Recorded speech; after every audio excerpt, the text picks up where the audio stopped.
कर ले राम के भजन माँ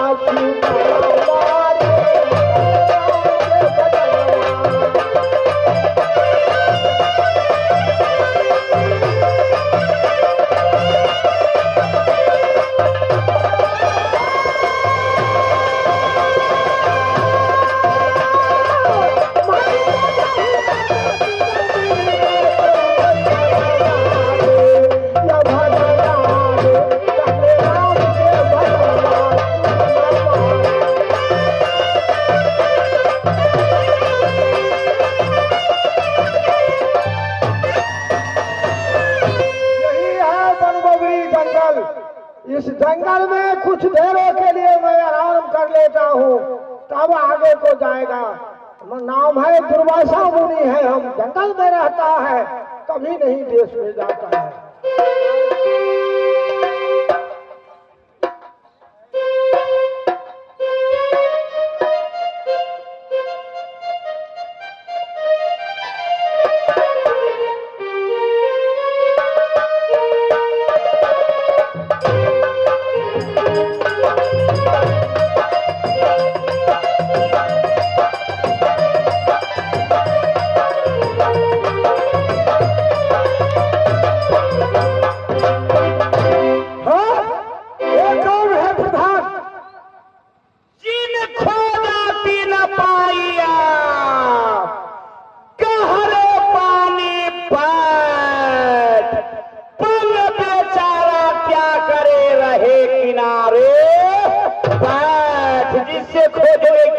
जंगल में आया हो वो मिल गया, इससे सेवा करो नेवा मिलेगा। रे इसे पता चल गया है कि दबाने वाला है, नखरा पसार करके सो गया है। उठो रे जोगी उठो। साधु का चरण से मत ठुकराओ, साधु है साधु, इसे सेवा करो नेवा मिलेगा। साधु है परमारथी, शीतल उनकी आंग, तपत जुड़ावे यार को देगा अपने आंग। शिवत भीति हरिचंद्र नरेशु, धर्म हेतु सहाय कलेशु। साधु का सेवा करो नेवा मिलेगा। रे तुम नहीं जानते हो इस कलयुग में बड़े बड़े जटा बढ़ा लेगा, बड़े बड़े नख पाल लेगा, खाएगा छुछुन्नर और जनता को आंख में धूल झोंकेगा कि मैं असली बाबा हुआ। बाबा जी उठो।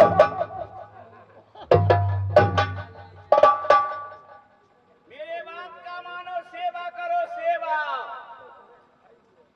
सेवा करना होगा। हाँ, तुम इसको पैर दबाओ, मैं इसको छाती चाप देता हूँ। अरे चापना नहीं है, तुम्हारे भुजा में 10,000 हाथी का बल है। अगर कस के जात दोगे सीना का हार करक हो जाएगा। साधु क्रोध में आकर श्राप दे देगा, भस्म हो जाएगा। सेवा करो नेवा मिलेगा। ठीक है प्रधान, चलो करो सेवा। राम कृष्ण से कौन बड़ा, 3 लोक के स्वामी थे, वो भी गुरु के चरण में हमेशा अधीन थे। सेवा करो।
ऐसा करके हमको सेवा किया है जंगल में, जल्द से जल्द प्रकट हो जाओ, न तो ऐसा शराब देगा, ऐसा शराब देगा जो जल करके उठे भस्म हो जाएगा। नहीं आ रहा है, ये दूसरा शराब निकलता है, दूसरा वचन जोगी आपको जा रहा है। अरे कौन इतना सेवा किया है, जल्द से जल्द प्रकट हो जाओ, तो ऐसा शराब देगा, ऐसा शराब देगा जो जल करके उठे भस्म हो जाएगा। नहीं आ रहा है, एक तीसरा वचन छूटता है, जल्द से जल्द नहीं आ देगा। सेवा बनाया है जोगी आपको। हाँ बाबा, मैंने यह सेवा किया हूँ आपका। ठीक है, आज बहुत मैं योगी का सेवा किया, साथ अपना परिचय पूछूंगा, कह दिया तो ठीक है, नहीं तो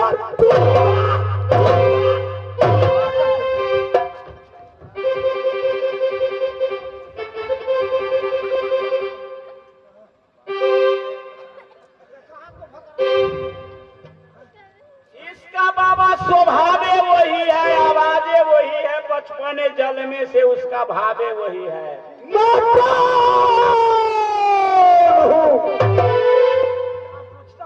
ये अपना नाम का परिचय जानना चाहता है कि बाबा जानकारी है कि नहीं है, कि डलता फेट है बाबा में। क्या नाम पूछ रहा है? सब काम बिगाड़ दोगे उधर, सब संग बसिए, सब संग रसिए, और सबसे लीजिए काम। जी हाँ, सब में करिए पैर रहे ये ठाम। बाबा से काम लेने दो। क्या कहा है? मैं कौन हूँ बता देता हूँ। राम महापा मकान है, दुनिया वालों कहता है तुमको ठाकुर उदल,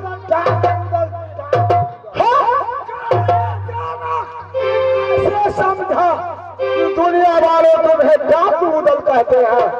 बाबा, और इनको नाम क्या है? ये है राजपियरी को रहने वाले देवनंदन नाम है। जिस समय में वन बबरी में गया शिकार खेलने के लिए, उसी समय में तुमको दोनों को दोस्ती लगा, उस दिनों से तुम्हारा साथ रहता है ये देवनंदन। धन है बाबा।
बाबा, मेरे सर पर विपद है, आप वचन देंगे, इसके बाद मैं कहूंगा कुछ। रुदाल, तुम वचन लेकर के क्या करोगे?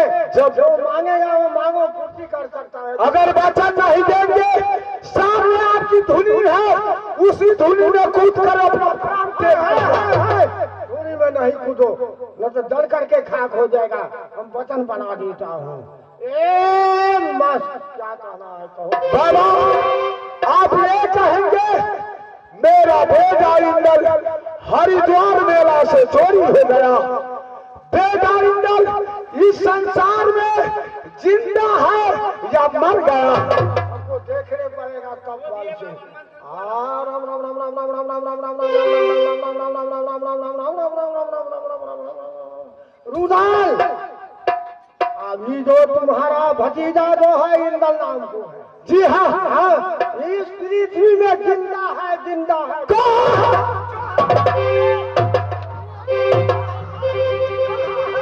कहाँ है बाबा मेरा बेटा इंदल, कहाँ है बाबा, कहाँ है बाबा मेरा बेटा इंदल? जल्द कहेंगे मिल जाएगा। तुमको साधु बनने पड़ेगा, वैसे बेटा नहीं मिलेगा। साधु बनना पड़ेगा? मैं एक बार में 100 बोतल दारू पीता हूँ, मांस खाता हूँ, मछली खाता हूँ, कैसे साधु बनूंगा बाबा? वो है कहाँ इंदल, है कहाँ? कहाँ? जो पनमा बंगाली है, गुजरात को रहने वाली, जिस समय में झिंझरी खेलने को समय में हाथ से मुंडेरी काट दिया, भाई उस समय ये 101 बोतल दारू पी लिया था। वही दारू तो खराब सब काम को कर दिया। समझाया, मेरी बात नहीं मानकर मुंडेरिका दे दिया। वो मुंडेरिका लेकर के इंदल को दिखा करके सुगा बना करके वो लगे यहाँ गुजरात में दिन भर सुगा बनाता है, रात को मानू बना करके आज शराब करता है। कौन लेगा? साधु बन के जाने पड़ेगा यहाँ से, गाते बजाते। कौन ले गया सुगा बनाकर? पनमा बंगाली है, गुजरात को रहने वाली गुंजर सिंह को लड़की है।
मैं कैसे जाऊंगा? कैसे? मैं तो दारू पीता हूँ, मांस मछली खाता हूँ, कैसे साधु बनूंगा? देखो, जिसमें सन होता है उसको नाम क्या है? संठी। संठी होता है कि नहीं? जी संठी मैं जानता हूँ। संठी को कंठी बना करके देता हूँ, असली साधु नहीं, नकली साधु, घेपकट्टा साधु बना देता हूँ। तुम यहाँ से गाते बजाते चले जाओ, उसको सिमान में जब पहुँचेगा तो बोसरी को जो शोर देगा तो आपसे आप इंदल आ जाएगा तुम्हारा। धन है बाबा, भी जाना पड़ेगा। चलिए बाबा, हम भी संठी के कंठी दारू पिएंगे ना, जल्द बना देंगे। नकली नहीं, असली नहीं, नकली नहीं, 6 साधु बना दीजिए। संठी के कंठी बाबा दीजिए, मन में राम बगल में है ईटा, अब वो ये तू सबन पर उजल रहेगा गया। ओ ये बना लो बाबा बधालू जला के।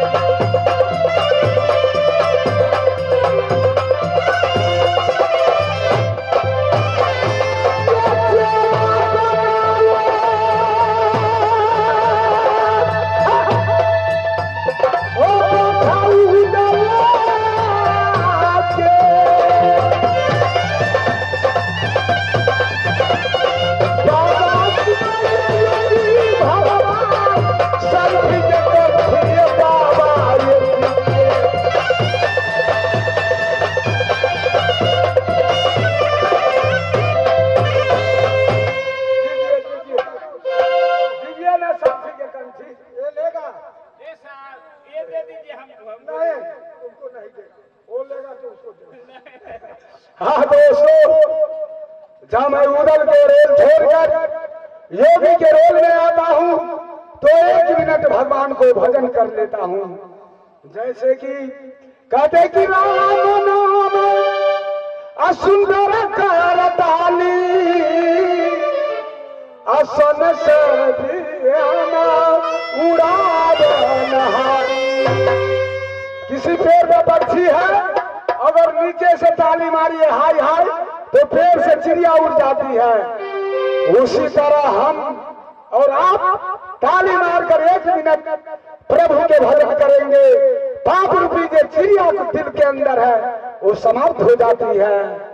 उतना ही नहीं, शंकर भगवान कहते हैं पार्वती से कि उमा कहा हुआ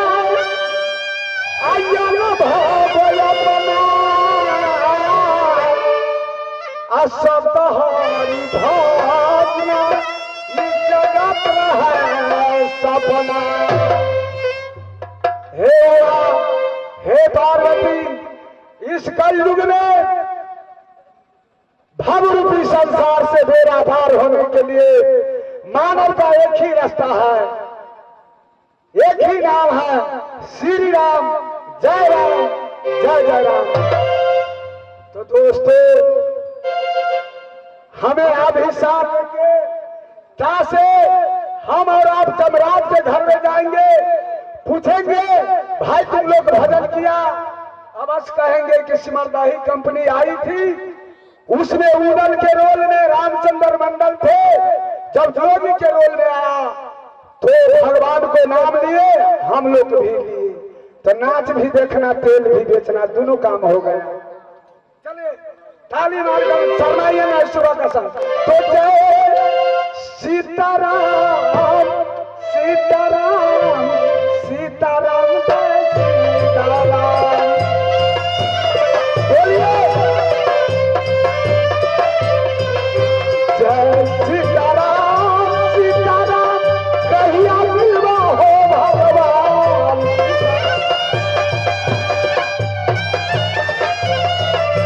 वो हाथ में लड्डू में पान, 12 बरस के पीर हलवा।